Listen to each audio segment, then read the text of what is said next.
क्या हुआ जब एक 20 साल के लड़के को याद आया अपना पुनर्जन्म और उसने दिलवाई अपने ही पिता को सजा। इस घटना का रहस्य आपके भी होश उड़ा देगा, जिसकी शुरुआत करने से पहले सभी लोग श्रद्धा से कमेंट बॉक्स में हर हर महादेव जरूर लिखें। साथ ही हमारे चैनल को सब्सक्राइब करके बेल आइकन को जरूर प्रेस कर ले। दोस्तों, बात है उत्तर प्रदेश के गाजियाबाद की। एक हंसते खेलते सोनी परिवार के दरवाजे पर अचानक पुलिस आकर खड़ी हो गई। पुलिस वालों के साथ एक 20 साल का लड़का भी था। उसका यह दावा था कि आज से ठीक 20 साल पहले इन्होंने एक नवजात बच्ची का कत्ल किया है और उसे मारने के बाद इसी घर के बाहर आंगन में गाड़ दिया है। और यह बात सुनकर पूरे सोनी परिवार के रोंगटे खड़े हो गए। इस बात में कितनी सच्चाई थी ये तो कोई नहीं जानता था, परंतु उस स्थान पर खुदाई कराई गई जहां पर वो लड़का बता रहा था। और जब वहां पर उस नवजात बच्चे के अवशेष पाए गए तो यह पुष्टि हो गई कि रमेश जी सोनी ने ही उस नवजात बच्ची की हत्या की थी और उस लड़के की गवाही के आधार पर उन्हें जेल भेज दिया गया। परंतु सबके मन में यही सवाल था कि उस 20 साल के लड़के को इस घटना के बारे में कैसे पता था। उस समय तो वो वहां पर मौजूद ही नहीं था, क्योंकि इस समय उसकी उम्र ही 20 वर्ष है। जिसके बाद रमेश जी सोनी को 3 साल की जेल हुई। जब वो जेल से छूटकर घर आए तो सबसे पहले उस लड़के को ढूंढने लग गए जिन्होंने उनके खिलाफ गवाही दी थी।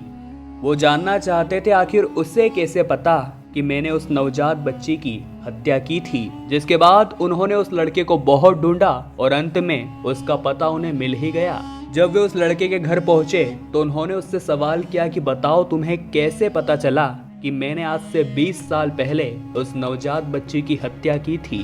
तब उस लड़के ने रोंगटे खड़े कर देने वाला सच बताया। उसने बताया कि मैं वही नवजात बच्ची हूँ जिसकी आपने हत्या करी थी। मेरा पुनर्जन्म हुआ है।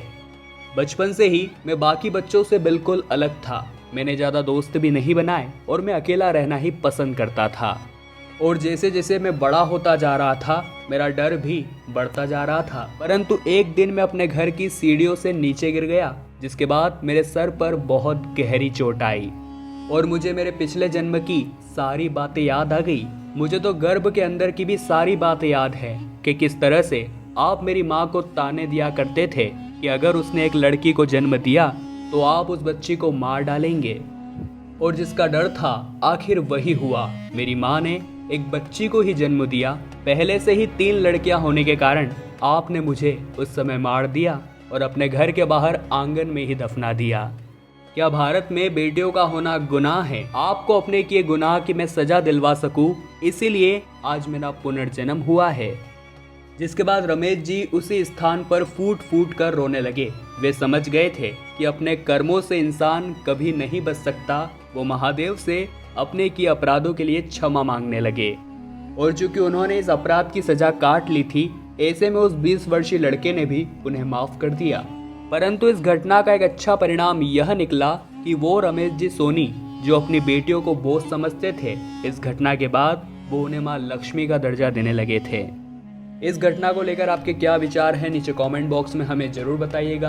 क्या आप पुनर्जन्म पर यकीन करते हैं? कृपया वो भी जरूर लिखिएगा। वीडियो को लाइक करें और जल्दी से चैनल को सब्सक्राइब करें ताकि आपको हमेशा ऐसी वीडियोस मिलती रहें। अभी के लिए आप सभी को हर हर महादेव।